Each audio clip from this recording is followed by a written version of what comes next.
Bienvenue, frères et sœurs, pour cette nouvelle méditation. Je vais commencer avec un verset de la parole de Dieu qui dit « Seigneur, si tu gardais le souvenir des iniquités, éternel Seigneur, qui pourrait subsister? Mais le pardon se trouve auprès de toi, afin qu'on te craigne. » On a vu ensemble que les relations humaines génèrent énormément de frustration, de blessures, de moments difficiles à traverser. Nos relations sont difficiles, réellement. Alors, il y a un prix. Il y a un prix à payer constamment pour qu'on garde nos relations. Et la solution de Dieu, évidemment, c'est le pardon. Et le pardon qui est un chemin de deuil, un chemin de renoncement. Il y a un prix à payer pour qu'on garde le repos et qu'on soit en train de vivre le repos de Dieu.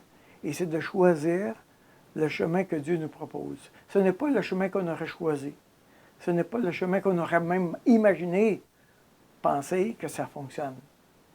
Et c'est seulement Dieu qui pouvait nous donner cette information que le chemin du pardon est le véritable chemin du repos. Avec cette méditation, j'aimerais ça te laisser avec une question, si tu le permets. Y a-t-il une dette avec une autre personne dans ta vie? Y a-t-il une dette avec une autre personne dans ta vie?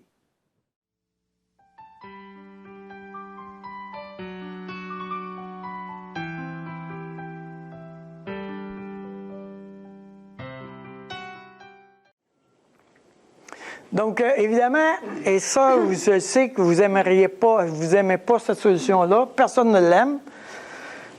C'est que la solution de Dieu, c'est le pardon. Encore le pardon, Daniel. Tu es encore en train de nous parler du pardon. Ben oui, je suis en train encore de vous parler du pardon. Ça a l'air que c'est le cœur de la question. Le cœur de la question.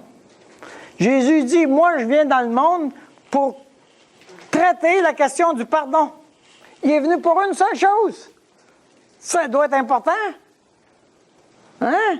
C'est au cœur de la question. C'est au cœur de sa relation avec moi. Il a dit, moi, je vais traiter la relation que j'ai avec eux. Je vais aller dans le pardon. Alors, la Bible parle elle présente le pardon comme l'acquittement d'une dette. OK? Dans Matthieu 18, tournez avec moi.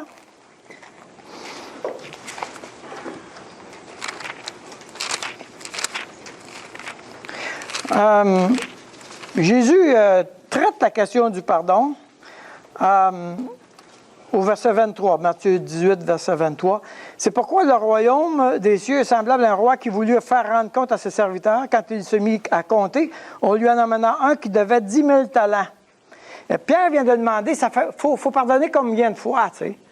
Et les rabbins ont dit, les rabbins, les enseignants juifs disaient, tu dois pardonner 3 fois. La première fois, tu pardonnes. La deuxième fois, tu pardonnes. La troisième fois, c'est assez. Tu pardonnes, ça s'arrête là. Alors, quand Pierre a dit à Jésus, est-ce qu'il faut pardonner 7 fois? Il pétait le score, lui, là. OK?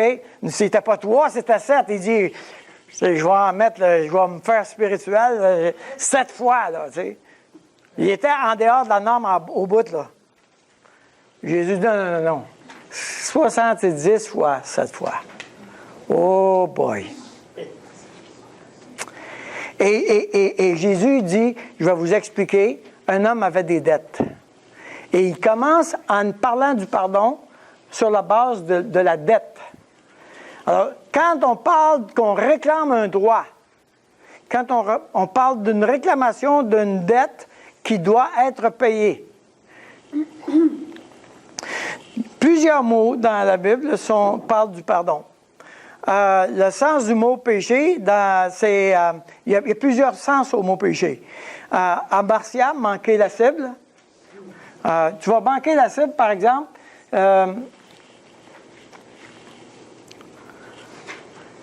Tu vois un jeune homme, une jeune fille, un adolescent, tu dis ça, cette personne-là, elle va pouvoir faire des grandes choses dans la vie. OK? Tu la vois âge mûr, 45, 50 ans, cette personne-là, si elle veut, là, elle va pouvoir faire des grandes choses. Rendue sur son lit de mort, cette personne-là aurait pu faire des grandes choses. Okay? Elle a manqué la cible. Elle a manqué l'intention de Dieu pour sa vie. Voyez-vous?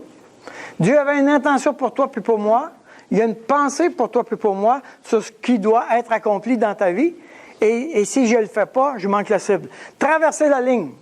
Okay? Je sais que si je vais là, c'est mal. Ce côté-là, c'est bien. Je choisis volontairement de traverser la ligne. Paraptoma, glisser sur la pente. Oh boy, ça m'a... Je suis tombé dedans, juste ça a glissé, mon ami. C'était plus fort que moi. Anomia, à ne pas faire. C'est-à-dire, je sais que je devrais le faire, mais je ne l'ai pas fait. Alors, j'ai anomia, c'est une omission. Voilà, merci. Une omission. Et enfin, manquement au paiement. Et c'est ici qu'on parle de le mot offense. OK? Manquement au paiement. C'est-à-dire qu'il y a une dette qui doit être payée. Je n'ai pas fait le paiement. OK? Donc, le pardon, on doit savoir qu'il est inconditionnel. C'est-à-dire que Jésus dit dans Matthieu, « Si vous pardonnez aux hommes leur offense, votre Père céleste vous pardonnera aussi. Mais si vous ne pardonnez pas aux hommes, votre Père ne vous pardonnera pas non plus vos offenses. » Le pardon est inconditionnel. Vous devez pardonner. That's it. Il n'y a pas de négociation sur le pardon, quoi que ce soit. Là où est-ce qu'il y a une difficulté, c'est qu'on ne fait pas il y a une confusion entre le pardon et la réconciliation. Parce que très souvent, ce que j'entends, c'est « si je pardonne, il va recommencer. » OK? Là, on n'est pas dans le pardon, on est dans la réconciliation. Le pardon, ça se fait entre moi et moi tout seul. Je n'ai même pas besoin de rencontrer l'autre personne pour pardonner. Ce n'est pas nécessaire. Je dois renoncer à mon droit pour moi-même, tout seul dans ma vie. Je n'ai même pas besoin de rencontrer la personne pour soit lui demander pardon ou que l'autre personne me demande pardon.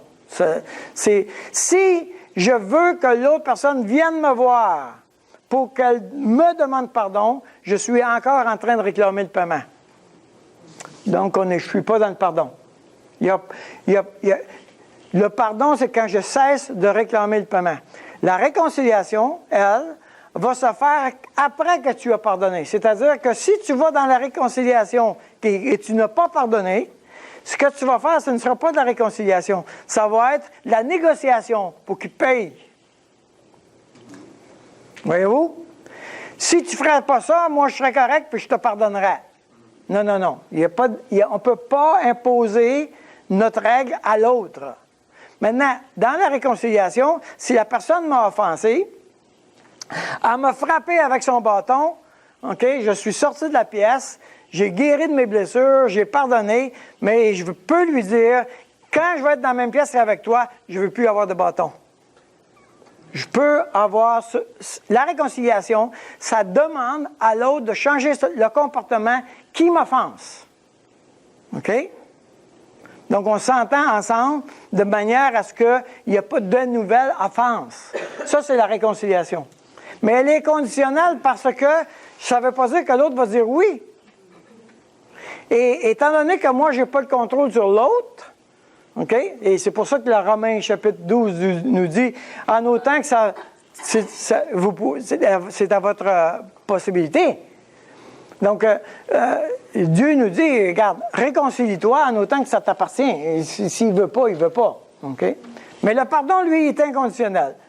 Je dois pardonner. That's it. Alors, nous avons vu que le chemin de pardon, c'est un chemin où on ne négocie pas.